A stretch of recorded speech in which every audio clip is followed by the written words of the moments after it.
You are listening to 90.3 WHPC, the voice of Nassau Community College, and now on YouTube.com. Good evening, ladies and gentlemen. Welcome to another edition of the only wrestling talk show here on WHPC. Welcome to Takedown Breakdown. I am your host, as always, Josh Silverberg. With me, as always, my tag team partner, Mr. Lyle Gillen. Lyle, how are you? Doing great, man. How about you? Doing well for sure. And Justin Caracciolo out for this evening. He got a new puppy to join the family, so congratulations to him on that one. That's awesome. He'll be back with us next week. A lot to get to, a lot to talk about. It was definitely an interesting WrestleMania, to say the least, this year. Definitely added a new element in regards to Too Big for One Night, and then, of course, in regards to the social distancing stuff. And Lyle, you and I were supposed to be there this year. Unfortunately, it was not able to happen. On the contrary, though, the good news is, cool thing is, we'll probably get to go to LA next year, so that'll be a fun little trip for us. Yeah, hopefully, that'll be awesome. But we're gonna get into it. We're gonna get started, and we'll start with night one. And it was a really interesting way to start it. You had the Women's Tag Team Championships on the line. Alexa Bliss and Nikki Cross beating the Kabuki Warriors, and I thought it was an okay match. It went a little long, definitely on the longer side, especially for the Women's Tag Team Championships. It's a belt, to me, at this point, that's just not relevant at all. And you could tell on Kairi Sane's face that during her entrance, she since she's been back with – since she's been with, I should say, with Asuka and the Kabuki Warriors, she hasn't really had the pirate theme stuff. She never brought that with her to NXT, from NXT, really. And you notice that she brought all that back because there was a report that did confirm she was supposed to make her entrance way from the pirate ship. And you could see just, you don't know if you're ever going to get that WrestleMania moment again. So I feel sorry for her in that sense, that she wasn't able to have her moment. And you could see how upset she was about it. Asuka, I never worry about with her and charisma. She's got plenty of it. She's hysterical. She's the best announcer WWE has right now, in my opinion. That's what she does, all the announcing on the shows. But I thought it was a very meh match, too long. And it was opening because, again, Kairi Sane was supposed to be coming from the pirate ship, and it didn't happen. She didn't get to have her moment. Yeah, it was 100% way too long of a match. It was 15 minutes long. I don't know why a match for the women's tag team belts, which how many times has it been defended since it started?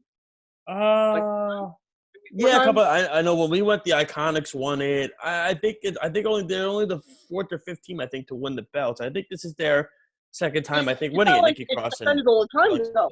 Like this No, is it's not. honestly a belt nobody cares about. They Yeah. dropped the ball on it big time. It was a belt that people were asking for, and then they decided, you know what, we're barely going to give it any relevancy. And then they give that a 15-minute match to start. Like, I feel like Alexa Bliss isn't that great in the ring, like, in longer matches anyway. Mm-hmm. And putting her in a match like this just wasn't good. Ideal. Yeah, it wasn't ideal, for sure. I feel like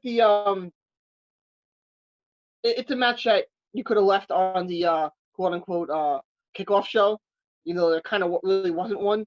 Put on a kickoff show, give it like 8 minutes, and then you could put the Cesaro match on the main card and had it done, give it a little bit more time, and it would have been better than the tag team match. Oh, yeah, for sure. I mean, I'm with you on that 100%. I think it was 100% too long. I think it just dragged. And now the question is, what do you do with Kairi Sane and Asuka? I mean, what's the next step for them, for sure? The next match you had Elias beating King Corbin. Confusing in the sense of, Elias fell from the stage. I think it was the SmackDown before. He got kicked off the stage, pretty much fell on his back onto the concrete floor. And the first thing I thought of was, way back when Kurt Angle was the GM of SmackDown, the Big Show chokeslammed Kurt Angle off of something similar, and Kurt Angle was bleeding from behind his head and cracked his skull open. And Elias was all of a sudden back to normal. There was nothing about it that there was. I just felt it was so rushed, and it was a match that I don't think was necessary to be done. My personal takeaway from it, like I said, all of a sudden Elias falls from that stage. 99% of people probably have an injury, crack their skull open, something like that. Elias is totally fine. That was what was confusing about it. I think they should have taken a page from way back with the Big Show and Kurt Angle for when it happened years ago. This was another match that I really did not give a crap about. I don't think a few of these matches should have been on the card after NXT Takeover got canceled.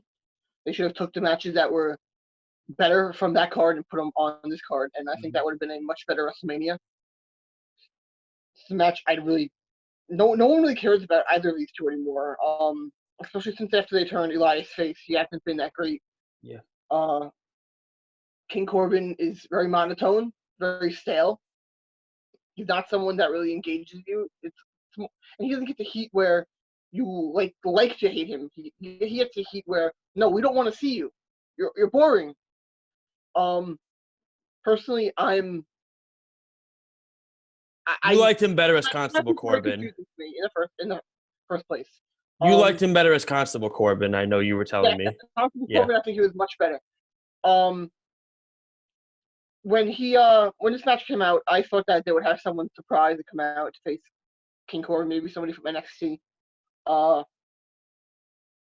But they had nothing. Elias come out like nothing happened. Oh yeah, I'm Superman. I can fall and I'm all fine and dandy. So I don't understand why that entire thing happened. Like if you're gonna fall, you should still sell that, which I think was the next night. It was just completely stupid and not very thought out, and it was just a match that I feel like shouldn't have happened. I agree with you 100% on that one for sure.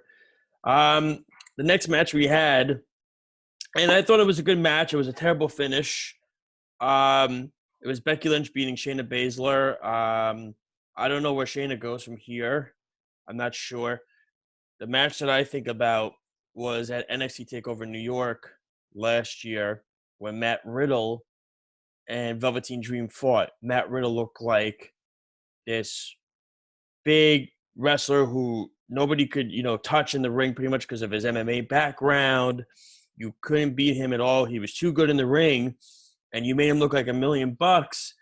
And Velveteen Dream got the roll up in the win. So you had Velveteen Dream win, still over with the crowd, and it made Matt Riddle look very strong. This match, you had Shayna Baszler look strong. There was no reason for Becky to win the match. The reason why they did it with Velveteen Dream was because he was still over and still making the North American Championship strong. He was just starting with the belt. Becky's had the belt for almost over a year now. There was no reason for it. I think Shayna was the one. Who knows what happens at Mania next year in Hollywood. My guess is Ronda Rousey's going to be involved. It's her hometown. I would imagine she'll be involved in some capacity to try to get retribution out for Becky Lynch. I guess that's maybe the route they're going to go. But I'm confused now what to do with Shayna right now. I don't know what to do with her at this point. Well, I don't know if Shayna was ever actually officially called up to the main roster. Yeah. I don't think she was. I think she's going to be going back down to NXT, which I think is a better move. Yeah, of course. That's a no-brainer. She'll go back into the title picture. I'm more am curious where they're going to go with Becky. Who's going to be next to face Becky Lynch? Yeah. I think that they're going to have Ronda come back at SummerSlam. Recently, she was at she met with WWE, I think it was in Stanford. I just don't see where the payoff is for having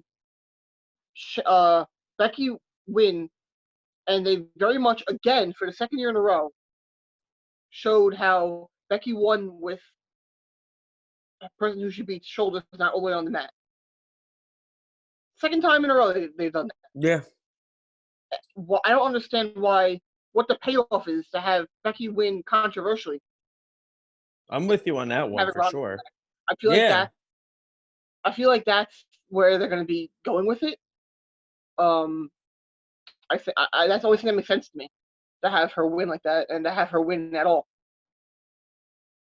It was definitely I didn't get it, and I mean I am curious if they do a Shayna Baszler Charlotte Flair match. That would be really that would be fascinating. But I just like you said, I don't know what the payoff is now for Becky. Where does she go from here? Who does she fight next? Because the Charlotte's the NXT champion. Bayley and Sasha are on SmackDown. I mean, other than that, there's some women on the roster, but they're not at that level of those women. And I don't know where, you know, who does she fight next? Becky, that's going to be the mystery. Is it Ruby Riott? Is it? I don't know. I have What no has she idea. done to come back to really deserve a title shot? No, that's what I'm saying. Though. I'm just trying to name women that are really ones that you can give. I don't think you can really give somebody right now that shot. I mean, maybe Baszler gets her rematch. She gets her moment at Maybe. maybe at SummerSlam. She gets her moment in front of a crowd. Um, hopefully, Hopefully, for the hopefully with the way this pandemic is gone by then. But I mean, I don't know. I'm not sure. I'm confused. I'm curious what they decide to do. Um, the next match I know was one you were very much looking forward to for sure. And again, really quickly, you're listening to 90.3 WHBC, the voice of Nassau Community College with Lyle Gillen. I'm Josh Silverberg. This is Takedown Breakdown. Justin Caracciolo out this week. Next up, we had Sami Zayn beating Daniel Bryan, and I know this was a match you were very much looking forward to. I thought it was a good match. I thought Sami Zayn was hysterical in the match, getting slapped around a few times. I thought the finish was lousy, and I thought it was a terrible way to just have a really good match like that just end on that sort of way. I thought it was dumb. I didn't understand it. That was just my takeaway on the whole thing. I think this is a match that it could have been probably the next Steamboat Macho Man if you let them just go out there and wrestle, which they did not. They had to do what Vince loves to do and take the rest of the heels from a faction, come out there and just go out there and get and interfere in the match, and it's stupid. And I don't understand why he has this problem, because you look at all these other promotions out there, New Japan, AEW, when they have a big match with two guys that could have a show stealer, they don't do that. Very, very once in a blue moon, they will, but it's not very common. And I feel like it definitely took away from the match. The entire first half of this match was not very good, not very entertaining. It was very, come on, just start the match already. I want to watch them wrestle and have a good match. This is a match that 15 years ago, if you told me that El Generico and the American Dragon were having a match at WrestleMania, I would have been over the moon excited. And I just don't understand they have to have why they have to have them get involved like that. It was just, I feel like it ruined the entire match. I agree with you on that. It could have been a lot better. I think it could have had more time. I think maybe the women's tag team match could have been cut shorter, and that match could have been longer. But I mean, hopefully at some point they wrestle again and it's better, and they make it better for sure, and they make it worth it. This is where the card started to get very good. You had the triple threat ladder match. It was supposed to be 16. It was supposed to be 3 teams.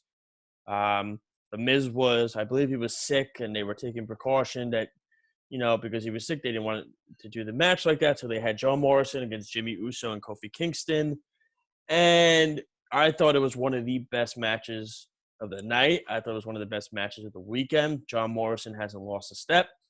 Just like he didn't lose a step after he got laid off by WWE. He went to Lucha Underground. He went to Impact. And he continues to thrive in these high-risk matches that, he does his, as they say, parkour style. And he does a great job with it. He puts on a show every time. And I thought Jimmy and Kofi did a really good job in this match as well. And I thought the finish was fun. The finish was a lot of fun because you had Jimmy and Kofi fighting for the belts. Next thing you know, Morrison falls off the ladder, but he has the belts in his hand and he kind of stole them. They fell, so he wins it that way, and I thought it was a really cool way of the heels to win the match. Yeah, I think it was a great finish. Um, it was definitely something that was in a way that, like you said, it was a good heel finish. It was definitely one of the best matches of the entire weekend. Um, there was a few matches though that when I now looking at them and what they did, it would have been a phenomenal WrestleMania in front of a crowd. Having this match, it Mm-hmm. probably would have been up there with uh, the first ladder match that they had, the Hardys, uh, Edge and Christian, and Dudley's, not the Yeah, TLC one, the the first ladder first match they had. one. It would have been up there with that match. Um, but this was the 20th anniversary of that match, and I feel like that's what they were trying to play off of and try and have a moment compared to that. And it would have been a phenomenal match, and it's a shame that we couldn't have that in front of a crowd.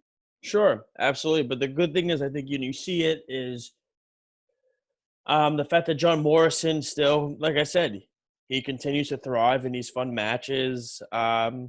And of course, you know what you're going to get from Kofi Kingston and Jimmy Uso in a ladder match. You know what you're going to get from these three in a ladder match. If it fits their style perfectly, these three, they're high risk, high reward kind of guys. And then you have the other guys on their team like The Miz and Big E. Jay does some high risk stuff too, but they went with the high risk guys for this match, and I thought it was a perfect way to go in that match. The next one we had was one of my favorite my favorite match of the weekend for sure. You had Kevin Owens beating Seth Rollins. At first, the disqualification happened. I thought, ugh, this is going to be a terrible finish. And Kevin called Seth Rollins back. They went with the no DQ. Kevin Owens jumped from the WrestleMania sign, which you'll probably never see again because it's unsafe to do that because it's usually on the roof of the building or wherever they are. So you'll probably never see that again. But it was such a cool spot, and it was a great bump. And Owens winning it was perfectly. You make Kevin Owens look like a main eventer, and Seth Rollins looked awesome in the match as always. And I think Seth as a heel is more natural. I think he's happier as a heel. His promos are better, and personally, I think his in-ring skill set is better. It just comes off more natural for him as a heel than as a face. And Kevin Owens is the type of guy that you can have him as a baby face or a heel. It works regardless. Um, I think it ended up being a very, very good match.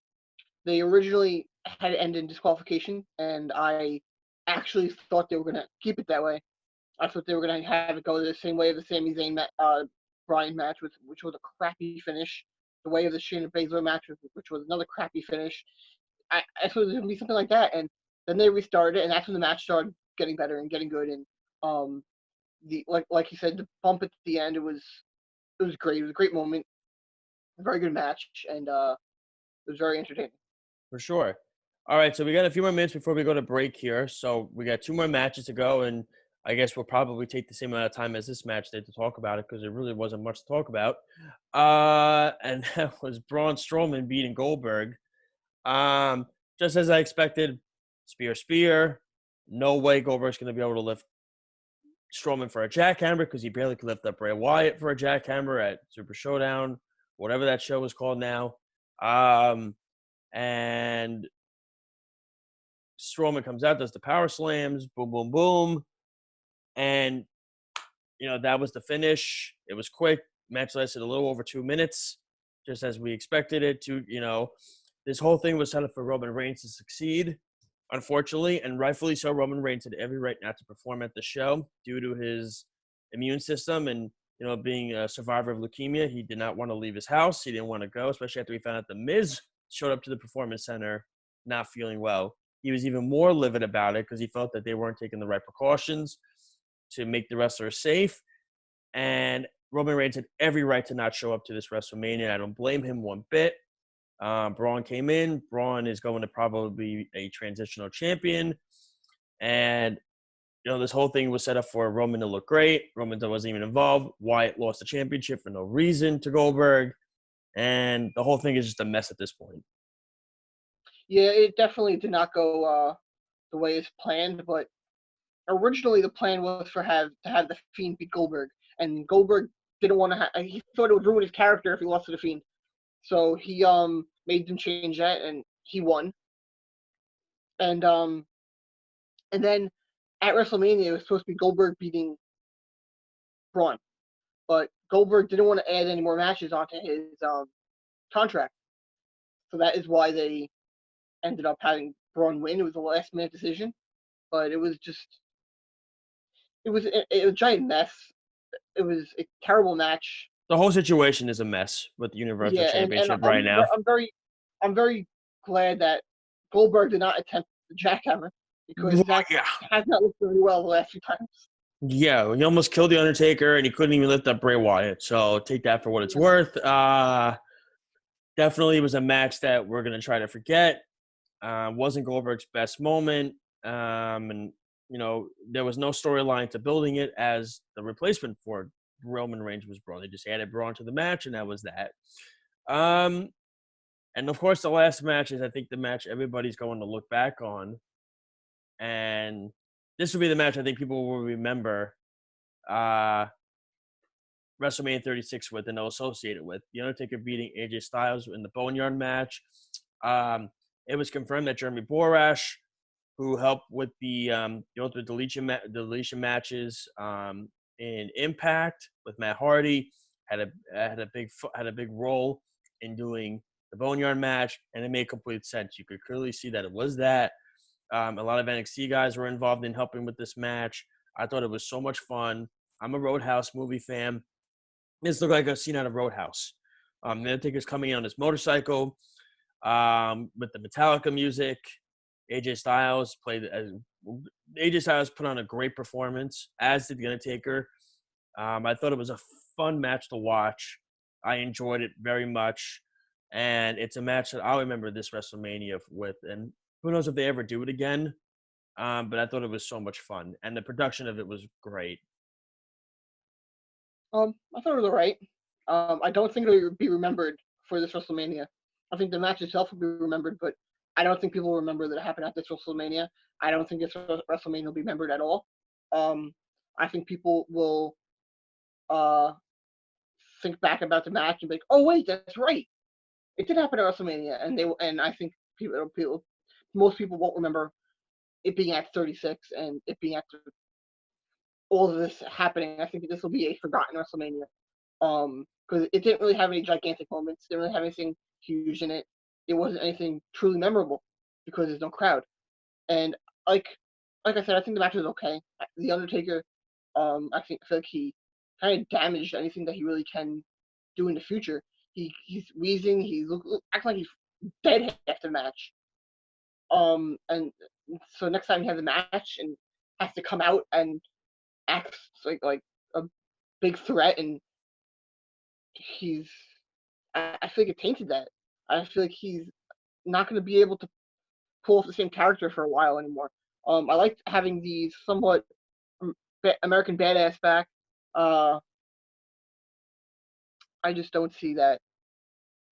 I don't count the whole thing with the wheezing, because I heard Seth Rollins wheezing really bad, and guys all week were wheezing really bad. That's true. I don't know if they told them to start doing that. They were, because there was no crowd and they wanted to give some sound to it, but it came off as really bad to me. And just really, really, I thought it was funny. Out of shape, everyone got blown up. No, I thought it was really bad. I thought it was hysterical. I thought when Seth Rollins was wheezing, I thought it was funny. Because now the next match you're not going to hear it, and the match before that you didn't hear it. So now it's like everyone got blown up in the match and they're out of shape. I don't know. I didn't like it. I don't think it was meant to be out of shape. I think it was meant to show the damage done to the bumps that they took, and that's why they were trying to make the effects of it. That. I just don't think it was very done very well. It was done very well. No. Yeah, so I mean, like I said, I my take on the whole Boneyard match, I think this is the reason why, and I think this WrestleMania will be remembered, and I say it later on in the show why. I mean, I'm going to say later on in the show as to why even more, and the reason being is because, and I know I sound like a broken record, it's in the sense of, this was the only event that took place during this pandemic. This was the only one that went through. All the other major sports leagues are out of commission right now. They're all out. They're not doing anything. WrestleMania was the one thing that went along with over the weekend. They went with their date.